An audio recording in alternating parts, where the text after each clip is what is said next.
Hello my dear traders. आज के इस वीडियो में हम बात करने वाले हैं मार्केट इन 2024 और कौन से सेक्टर्स इस साल फोकस में होने वाले हैं इसके बारे में भी। और लास्ट कुछ ईयर्स के हम डेटा को कंपेयर करने वाले हैं और उसको एनालाइज करने वाले हैं। तो चलिए शुरू करते हैं वीडियो। अगर इस साल की बात करें तो इस साल हमें निफ्टी जो है नियरली 20% का हमें रिटर्न देता हुआ देखने को मिला है। वहीं अगर बैंक निफ्टी की बात करें तो बैंक निफ्टी हमें 12% का रिटर्न दिया है। मिड कैप स्टॉक्स की बात करें तो मिड कैप स्टॉक्स ने हमें 46% का इस साल हमें रिटर्न दिया है। वहीं अगर स्मॉल कैप की बात करें तो स्मॉल कैप ने इस साल बेहतरीन जो है परफॉर्मेंस देते हुए 55% का हमें रिटर्न दिया है। वहीं अगर जो है सबसे बड़ा ये क्वेश्चन आता है कि क्या लास्ट ईयर्स की तरह इस ईयर में भी हमें इतना ही ज़्यादा रिटर्न देखने को मिलने वाला है, मींस 2024 के अंदर। तो हम यही देखने का प्रयास करेंगे इस वीडियो के अंदर। अगर हम ये बात करते हैं कि 2014 से कंपेयर करते हैं निफ्टी को, कब से कंपेयर करते हैं हम 2014 के चार्ट से हम निफ्टी को कंपेयर करते हैं कि 2014 से लेके अभी तक हमें निफ्टी के अंदर क्या क्या देखने को मिला है। तो आइए देखते हैं। तो अगर हम 2014 से अगर हम निफ्टी को कंपेयर करते हैं तो 2014 से लेके 2023 तक, ठीक है, हमें निफ्टी खाली एक ही ऐसा साल रहा है जो हमें जो है निगेटिव रिटर्न देता हुआ देखने को मिला है। खाली 2015 का ईयर ऐसा था जब हमें निफ्टी जो है निगेटिव रिटर्न हमें देता हुआ दिखा है, नहीं तो हमेशा जो है निफ्टी हमें पॉजिटिव रिटर्न ही देता हुआ हमें देखने को मिला है आज तक। अगर 2015 की बात की जाए तो 2015 में हमें कितना जो है निगेटिव रिटर्न हमें देखने को मिला था, तो 2015 में नियरली हमें 4% का जो है निगेटिव रिटर्न हमें देखने को मिला था निफ्टी के द्वारा। वहीं अगर हम बात करें 2014 से लेके 2023 तक, तो हमें हमेशा जो है 2015 को छोड़ के हमें पॉजिटिव रिटर्न तो देखने को मिला ही है। लेकिन अगर इसकी एवरेज की बात करें कि हमें एवरेज एनुअल रिटर्न हमें कितना देखने को मिला है, ठीक है, तो हमें एवरेज एनुअल रिटर्न जो हमें नियरली 13% का देखने को मिला है निफ्टी के अंदर।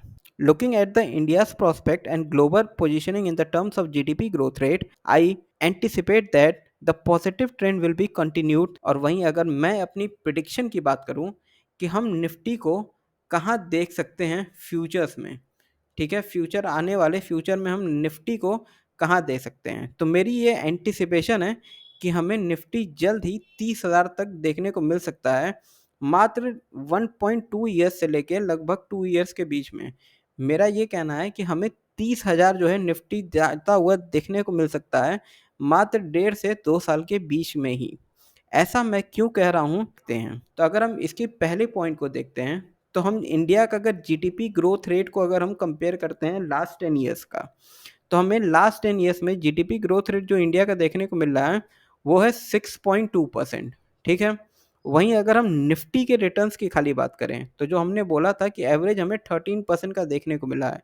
अगर इन दो ही डेटा को अगर हम कंपेयर करते हैं आपस, हमें हमेशा ये देखने को मिला है कि निफ्टी को अगर हम जीडीपी से कंपेयर करें तो निफ्टी जो है जीडीपी ग्रोथ रेट से हमेशा जो है ट्वाइसली आगे देखने को मिला है। अगर निफ्टी जो है 6 पे है तो जीडीपी 3 पे है, अगर जीडीपी 6 पे है तो निफ्टी 12 पे है, ठीक है। ये एक पॉजिटिव इंडिकेशन है मार्केट के लिए। और वहीं अगर डेटा की बात करें तो ये माना जा रहा है, एंटिसिपेशन ये है कि 2027 तक इंडियन इकोनॉमी जो है 5 ट्रिलियन की हो जाने वाली है। और वो भी हमारा जो ग्रोथ रेट उस समय भी होने वाला है वो 7 to 8% का ही होने वाला है। अगर हम निफ्टी की ईपीएस ग्रोथ रेट की बात करें तो फाइनेंशियल ईयर 24 में जो है फर्स्ट हाफ में हमें 30% से भी ज़्यादा देखने को मिला है। वहीं अगर कैपिटल एक्सपेंडिचर की बात करें जीडीपी का कंपैरिजन में तो ये ऑल टाइम हाई पे हमें देखने को मिल रहा है।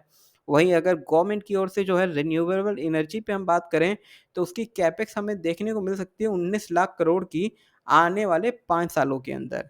डिफेंस सेक्टर भी पिछले कुछ सालों में जो हमें सबसे ज़्यादा तेज़ी से ग्रो करता हुआ देखने को मिला है, क्योंकि अब हम जो है दूसरों के ही ऊपर जो है निर्भर नहीं हैं, हम अपना भी डिफेंस जो है सिस्टम बढ़िया तरीके से बना सकते हैं। जैसे कि आप एचएएल जो है एक कंपनी है इंडिया के अंदर, हिंदुस्तान एरोनॉटिक लिमिटेड, ये जो है इंडिया के अंदर वेपन्स बनाने का काम करती है। वहीं अगर हम गवर्नमेंट स्कीम की बात करें तो गवर्नमेंट स्कीम जो है इलेक्ट्रॉनिक मैन्युफैक्चरिंग सर्विसेज के लिए जो है पॉजिटिव आ रही है। तो अब बात करते हैं कि और कौन-कौन से सेक्टर्स हो सकते हैं जो कि हमें आने वाले समय में आउट परफॉर्म करते हुए देखने को मिल सकते हैं। तो उसमें जो पहला जो सेक्टर है वो है इंफ्रास्ट्रक्चर का।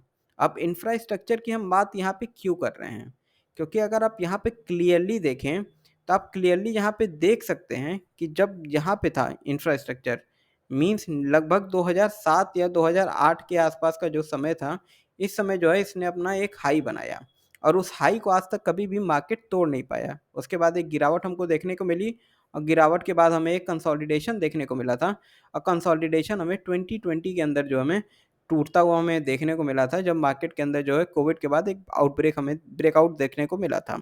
उसके बाद हम ये देख सकते हैं कि जिसका जो ऑल टाइम हाई है पिछले साल ही ब्रेक हुआ है और इस साल जो है मार्केट अपने जो है क्लोजिंग जो है ऑल टाइम हाई पे ही दिया है।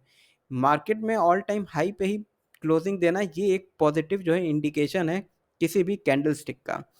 क्यों ऐसी बात कर रहे हैं? अगर हम खाली एक कैंडल स्टिक को समझने के प्रयास करते हैं कि एक कैंडल स्टिक कैसे होती है, ठीक है? ये एक नॉर्मल मान लीजिए कैंडल स्टिक है, ठीक है? ये एक ऐसी कैंडल स्टिक आपको देखने को मिलती है नॉर्मली। अगर हम वहीं विक की बात करें, मतलब कैंडल के अंदर हमें विक कैसे देखने को मिलती है, ठीक है? कैंडल के आगे जो है हमें अगर मान लीजिए ऐसी डंटी हमें देखने को मिलती है या नीचे एक समय ऐसी डंडी देखने को मिलती है, तो हम इसे बोलते हैं विक या फिर हम इसे बोल के चलते हैं शैडो, ठीक है? जब भी ये ग्रीन कैंडल बनेगी, ठीक है? जब भी ये ग्रीन कैंडल बनेगी और ऊपर का विक हमें देखने को नहीं मिलता है या फिर नेग्लिजिबल विक हमें देखने को मिलता है, तो ये पॉजिटिव कैंडल होती है। ऐसा हम क्यों बोल रहे हैं? क्योंकि अब मार्केट के अंदर एक कैंडल बनाने के लिए सेलर्स और बायर के बीच में जो है लड़ाई चल रही होती है। सेलर जो है मार्केट को नीचे पुल करना चाहता है और बायर मार्केट को ऊपर पुल करना चाहता है, ठीक है? अब सेम कैंडल पे हम लोग बात करते हैं। अब ये ग्रीन कैंडल है तो इसका मतलब ओपन जो है यहाँ पे हुआ था मार्केट, ठीक है? यहाँ पे हुआ, ये जो है आज का लो हो गया, ठीक है? अब ये जो है पॉइंट इसका आज का हाई हो गया और ये जो है लगभग आज की क्लोजिंग हमें देखने को मिल रही है, ठीक है? अब क्या हुआ कि यहाँ ओपन होने के बाद सेलर्स ने चाहा मार्केट को गिराना और मार्केट को इन्होंने गिराया भी यहाँ तक, ठीक है? लेकिन ये जब मार्केट को नीचे गिराया तो क्या ये यहाँ पे सस्टेन करा पाएगी? नहीं मार्केट को, तो ये यहाँ पे बिल्कुल भी सस्टेनेबल जो है नहीं था। इसके बाद मार्केट ऊपर जाता ऊपर जाता ऊपर जाता है और एक ऑल टाइम हाई बनाता है या फिर अपना आज का कैंडल का हाई बनाता है। उसके बाद इसी के ही आसपास हमें जो है हाई के ही आसपास हमें जो है क्लोजिंग देता हुआ दिखता है मार्केट। अब क्लोजिंग देने का मतलब क्या है कि आज के दिन, ठीक है? मतलब ये कैंडल मान के चलते हैं 1 डे कैंडल है, ठीक है?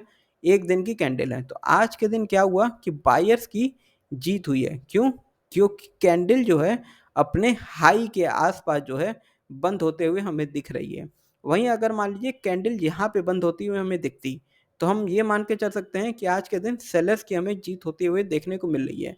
जैसे कि ये वाली कैंडल है, ठीक है? इस कैंडल की अगर हम बात करें तो कुछ-कुछ कैंडल जो है यही देखने को मिल रही है, ऐसी ही, बस इसमें नीचे विक थोड़ी-सी बड़ी है और इसमें हमें विक छोटी देखने को मिल रही है, ठीक है? तो यहाँ पे अब क्या हुआ कि यहाँ पे ओपन हुआ मार्केट, ठीक है? हाई थोड़ा-सा ऊपर गया, फिर मार्केट हमें यहाँ पे क्लोज़ होता हुआ देखने को मिल रहा है, थोड़ा-सा नीचे लो बनाता है। लेकिन अब यहाँ पे क्या हुआ है कि लो जो है अपने जो क्लोजिंग जो है अपने लोएस्ट पॉइंट के आसपास हमें देखने को मिल रही है। इस वजह से ये जो है हम क्या कहेंगे, हाईली जो है बियरिश कैंडल हमें देखने को मिल रही है यहाँ पे, ठीक है? तो ये हो गई एक कंसेप्ट कि हमें रीड कैसे करने चाहिए एक कैंडल को। तो इसीलिए सेम कंसेप्ट का अगर हम अपनाते हैं तो ये कैंडल भी जो है हमें बुलिश इंडिकेशन जो हमें देता हुआ दिख रहा है कि मार्केट जो है यहाँ से और रेडी है ऊपर जाने के लिए।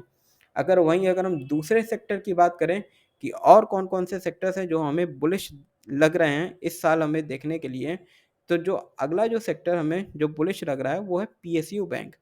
पीएसयू बैंक में भी आप देखेंगे तो हमें कुछ-कुछ वैसा ही देखने को मिल रहा है। अगर आप देखें यहाँ पे तो 2010 का ऐसा टाइम था जब इसने अपना ऑल टाइम हाई मार्क किया। उसके बाद अगले ही साल हमें जो है ट्रिमेंडस फॉल देखने को मिलता है मार्केट के अंदर। उसके बाद हमें एक जो है कंसोलिडेशन देखने को मिला, कंसोलिडेशन का ब्रेकआउट भी मिला, उसके बाद हमें जो है ब्रेकडाउन भी देखने को मिला, फिर उसी कंसोलिडेशन में देखने को मिला, फिर मार्केट जो है ब्रेकडाउन देता है वापस और उसके बाद जो है हमें 2021 के समय के आसपास जो हमें मार्केट जो है अप ट्रेंड में हमें देखने को मिलता है। उसके बाद जो है एक नई रैली शुरुआत होती है 2021 से, जो कि अभी तक कंटिन्यू हो रही है 2023 में। अब ये रैली जो है 2023 में रुकने वाली नहीं है, ये रैली अभी भी कंटिन्यू होने वाली है, क्योंकि सेम तरीका जो हमने अभी देखा है एक कैंडल स्टिक को पढ़ने का, तो यहाँ पे भी आपको यही समझ में आ रहा है कि इसने क्लोजिंग कहाँ दी है, इसने क्लोजिंग अपने हाई के पास दी है। ये क्या है, पॉजिटिव इंडिकेशन है किसी भी कैंडल स्टिक के लिए। अब कैंडल स्टिक के लिए जब भी पॉजिटिव इंडिकेशन है, मतलब किसके लिए है, इस सेक्टर के लिए। अब इस सेक्टर क्या है, पीएसयू बैंक का सेक्टर है, ठीक है।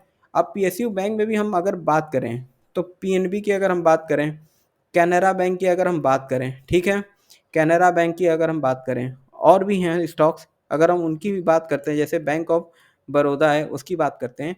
अगर हम पिछले कुछ सालों में देखें, 2 साल 3 साल में, तो ट्रेमेंडस उन्होंने अपना जो है रिटर्न जनरेट करके दिया है, लेकिन वो अभी भी ओवर वैल्यूड के जो है क्राइटेरिया में नहीं आए हैं, ठीक है।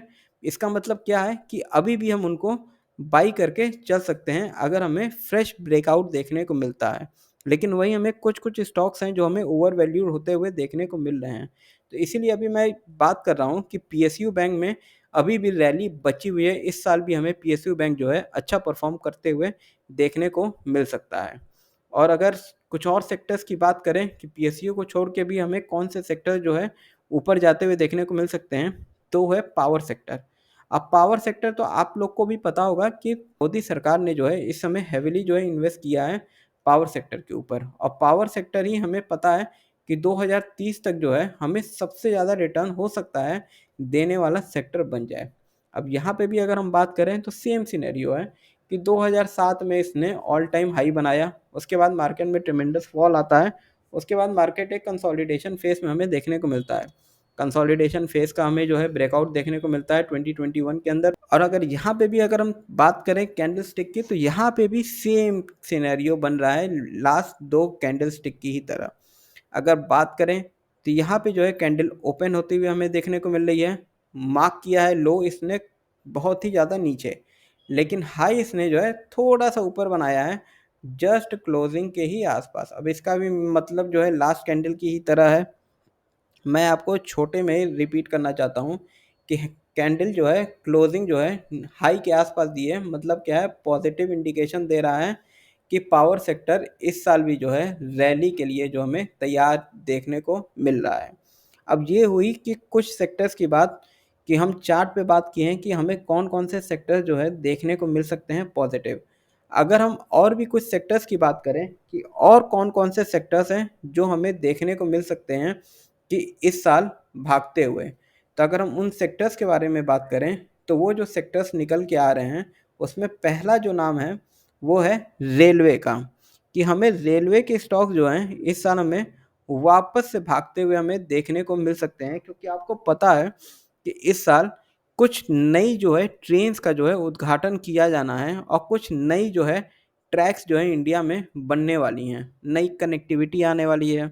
इस वजह से कुछ रोड स्टॉक्स हैं, ठीक है, रोड इंफ्रास्ट्रक्चर स्टॉक्स हैं, वो भी इस साल जो है हमें बढ़िया देखने को पॉजिटिव वे में मिल सकते हैं। और ख़ास अगर हम बोलें तो ख़ास अगर आपको ध्यान देना हो अगले कुछ सालों के लिए, अगर आप लॉन्ग टर्म की बात कर रहे हैं, तो मैं बात करना चाहूँगा लॉन्ग टर्म इन्वेस्टमेंट में आप डिफेंस सेक्टर की।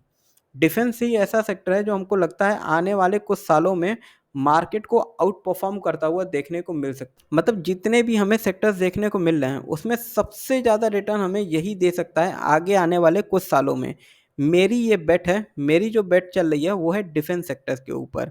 अगर मान लीजिए आप एक सेफ ट्रेडर हैं, मतलब आप स्टॉक मार्केट में रेगुलर जो है बाइंग या सेलिंग आप नहीं करते हैं, ठीक है, ये आपको जो है रिस्की लगता है, तो आपके पास अब क्या है, हाँ, अगर मान लीजिए आप अपने बच्चे के लिए या फिर आप किसी एक पर्पस के लिए आप लॉन्ग टर्म इन्वेस्टमेंट करना चाहते हैं, ठीक है, तो आप म्यूचुअल फंड जो है आपके लिए सबसे ज़्यादा बेस्ट होगा कि आप म्यूचुअल फंड में जो है इन्वेस्ट कीजिए। अब लेकिन आपको म्यूचुअल फंड में भी समझ में नहीं आ रहा है कि आपको कहाँ इन्वेस्ट करना चाहिए, तो मेरी ये रिकमेंडेशन है कि म्यूचुअल फंड में आप ऐसे म्यूचुअल फंड को खोजिए जो कि डिफेंस सेक्टर से रिलेटेड हो, और आप उन म्यूचुअल फंड में आप इन्वेस्ट कीजिए नियरली 15 टू 20 ईयर्स के लिए।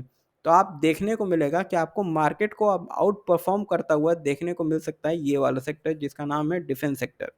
अगर आपको एक डेडिकेटेड वीडियो चाहिए कि आपको म्यूचुअल फंड में कौन से म्यूचुअल फंड्स को आपको बाई करना चाहिए 2024 के लिए, या फिर आपको एक डेडिकेटेड वीडियो इसी पे चाहिए कि हम कौन से डिफेंस के म्यूचुअल फंड में हम पैसा निवेश कर सकते हैं 2024 में, तो अगर आप नीचे कमेंट करके बताएंगे तो मैं उस पर वीडियो जल्द से जल्द ले आने का प्रयास करूँगा।